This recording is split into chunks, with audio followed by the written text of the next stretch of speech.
A pleasure to be joined by Mr. Keith Rever, one of the inaugural 19 people inducted into the Golf Saskatchewan Hall of Fame back in 2010. A great history in the game, great career, Mr. Rever. I guess, welcome. Thanks for joining us. But before we talk about your great record on the course, how did it all start for you in Regina? Well, it started back when I was even going into high school.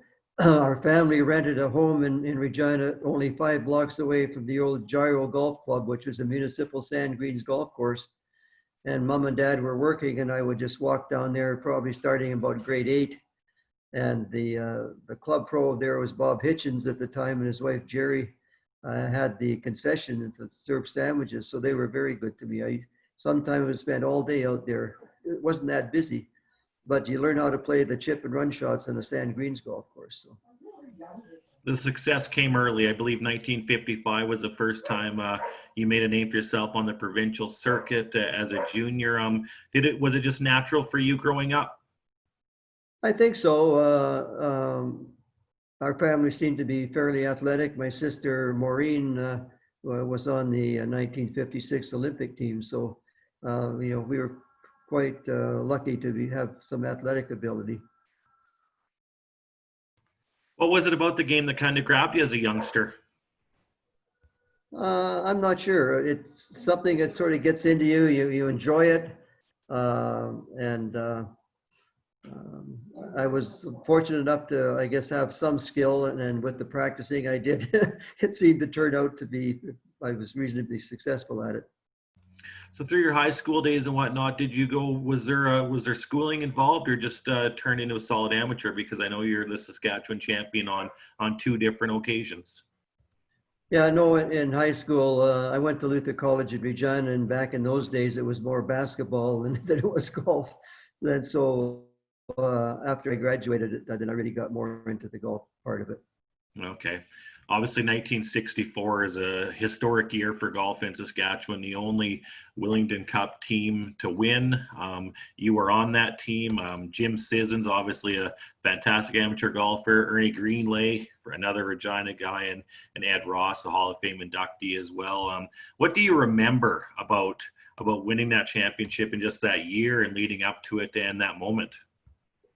Well, I think all 4 of us were playing very, very well, and luckily, it was played at Riverside, and for Saskatchewan, the winds came up and it blew very hard all week, even for the later in the Canadian Amateur. But during the Willingdon, I think both rounds, the winds were up to about 35 to 40 miles an hour, not kilometers an hour.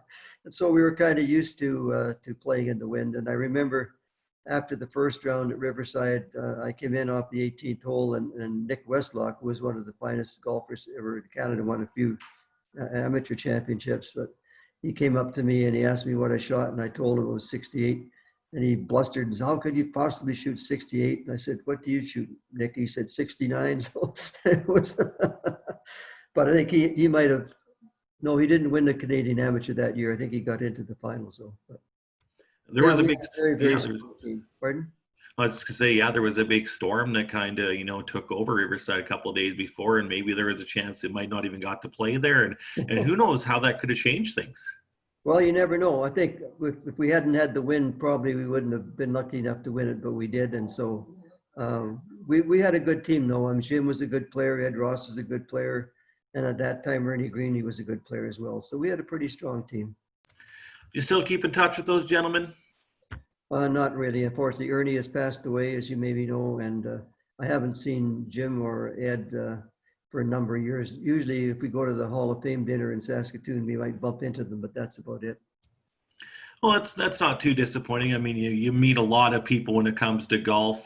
Did you ever think that when you were growing up, when did you maybe realize that golf is going to take you to see some fantastic places? Because I think it's expanded beyond North America even.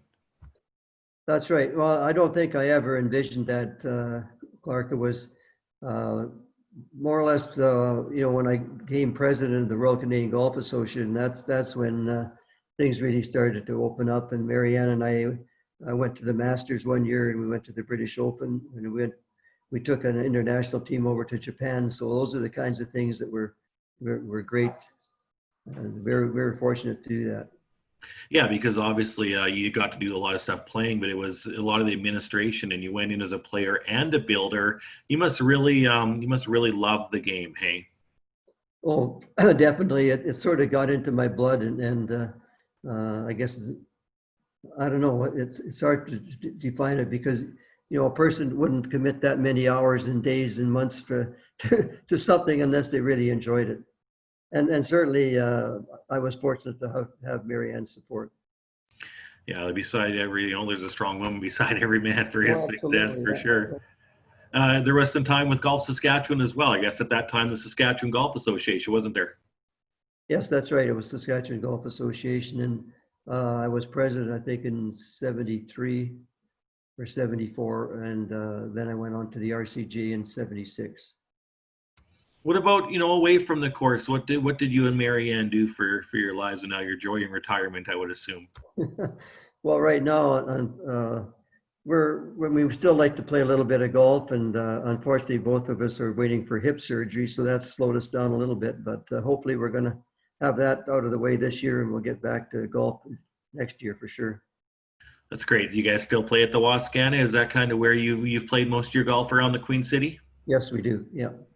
So were you able to take in the 2018 CP Women's Open there, and obviously one of the most historic sporting moments on Saskatchewan soil in history? Yes, we were. I was involved, of course, with Golf Canada and did the starting and scoring, and Mary Ann was involved out in the selling tickets, and we also, when we weren't working, we were out walking around cheering Brooke for sure.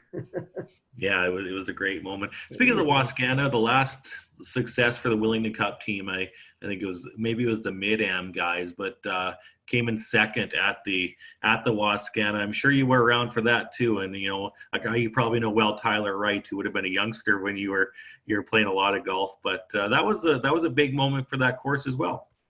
Oh, it definitely was. I mean, a lot of the people, first of all, they complained about having to give up their golf course for 2 or 3 weeks for the tournament, but after it was all over, a lot of them also said, maybe we can have it again next year. And of course, our general manager said, no, it's way too much work for that. Absolutely. When you went into the Hall of Fame in 2010, and there's a Regina Sports Hall of Fame, Saskatchewan Sports Hall of Fame induction on your resume, but where do those honors kind of stand in everything that you've accomplished? Well, I think it's it's very satisfying that people would view my career in that way. And again, as I said before, I have to give a lot of credit to Mary Ann, because without her support and the support of my family, or my son and daughter, we wouldn't have been able to spend the time to accomplish these things. Absolutely. Yes, just lastly, just a message to young golfers out there. I mean, we're trying to grow the game. I guess this year with COVID, there's not a lot of sports going on. Maybe some kids are going to try it out for the first time. Is there any, you're very accomplished. Is there a message that you would just like to pass along to anybody on the fence about the game?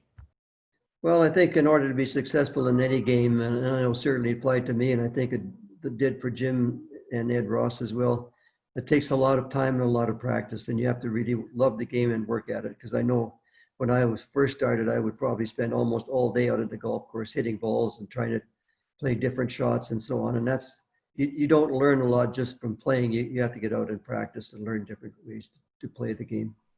Yeah, it's not an easy game.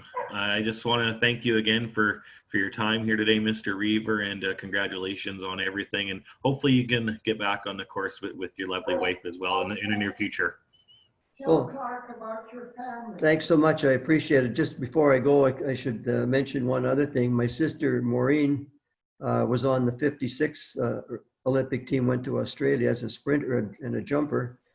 And then I also have a second or third cousin, Brianne Tyson, who's she got a bronze, not bronze, no, silver medal in the Olympics, the last Olympics, in the decathlon.